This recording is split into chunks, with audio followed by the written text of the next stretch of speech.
Student thing is not really, it's not like they need the degrees. They need the degree as an access route to come into the country. So a lot of these people get their priorities shifted real fast. So it's really about getting into the UK. Exactly. It's not about the job. It's not really about the education. Okay, he don't cast. He don't finally open. Wow. You know, there's been speculation about things like this in the media, right? But I've never really seen any one of us going to BBC to declare these things to the whole world. The only thing they know, they have the data, they have the information. But coming from one of us is what I find really disturbing. At first, I didn't really want to judge him based on this 25 seconds video that we just watched. So I went to BBC publication and I read more things for myself and I screamed, my God, how can you go on BBC as a Nigerian to say all these things? What he just did not just affect us in the UK, but also to countries like Canada, the US, the New Zealand. There are conversations that should be held only within and among group of people. Now, whether some of you believe he's saying the truth or you believe he has blocked the road for some of us that want to come to the UK, that is not my only problem. I also have concern with how he portrayed us to the world. Do you understand? There are a lot of things that he said. Now, we'll have to learn lessons from this because this is also applicable in our workplace. If you're coming to the UK to work, it's applicable in schools if you're coming to study. And finally, in this video, I will show you similar interview that Dr. Emeka was in and how he tactfully answered his questions. Okay?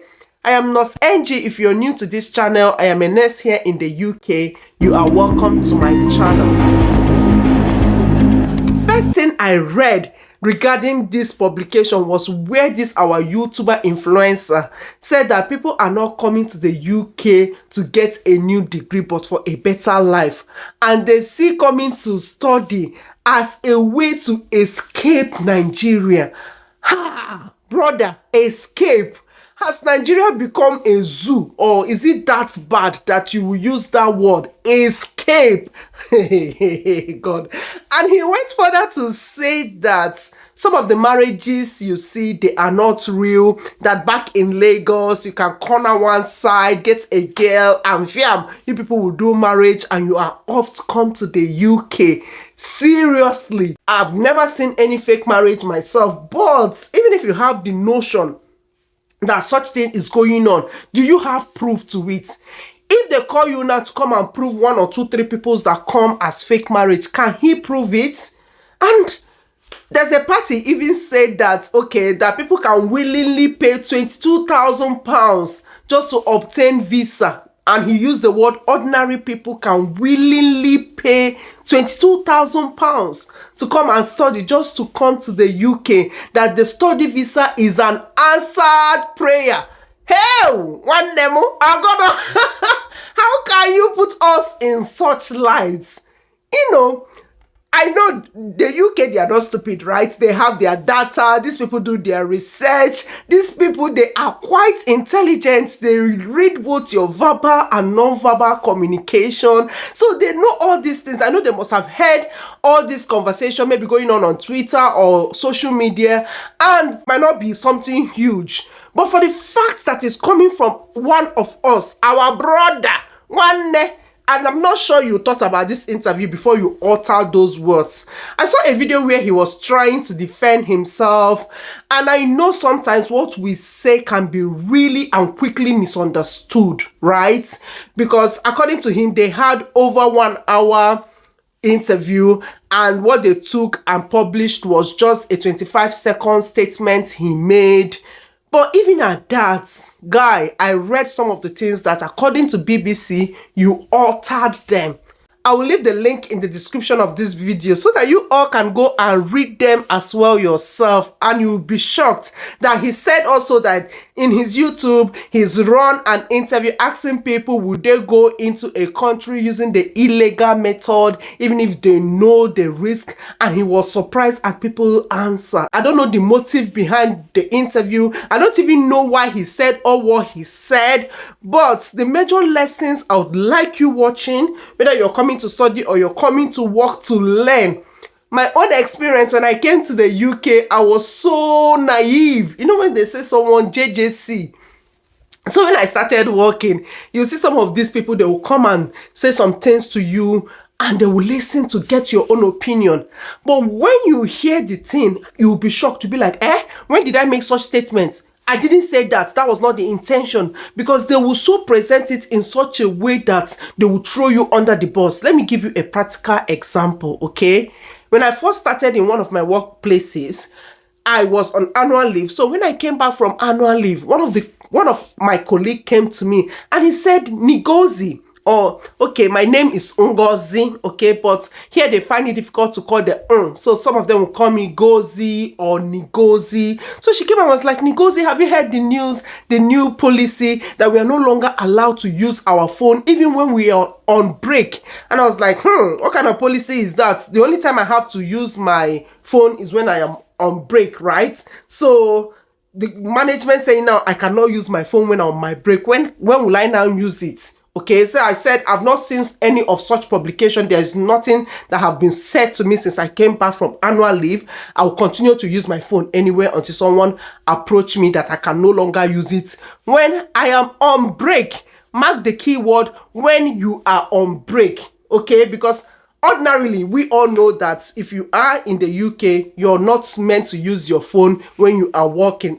for we nurses, health workers, and I suppose in other professions, you don't just flip up your phone and you're there looking at social medias and all that instead of working. You are only allowed to use it when you are on break. So we know that. But with this policy, I was like, no, I'm going to use my phone when I am on break until someone approach me about it. My dear, after a few weeks, when this same conversation came out, I was shocked. I was like, when did I say that? Because apparently she went to the management and she said that Ngozi said that the management does not have the right to tell her when to use her phone. Did you hear that? That was not what the conversation was all about. That was not what I said. So she took what I said, removed some parts, garnished it, and presented it in a way that suited the narrative, in a way that made her the good person. Ngozi is now the bad person now, the one that doesn't want to follow management rules and regulations. You get? So, and I was like, what kind of story is that? Why will I even say the management has no right to tell us when to use our phone or not? But that is to tell you that here, what you said is one thing. 2, how you said it is another thing. Number 3, where you said it is another thing. So over time, I am learning on how to use my words. When people come to you asking you, especially if you come newly from overseas with maybe healthcare worker visa, they will come to you asking you questions. Hey, how is the payments in Nigeria? How much are you paid per hour? And you, as naive as you are, you open your mouth. Oh, back in Nigeria, we get £5 after 1 month. And they'll be like, hey.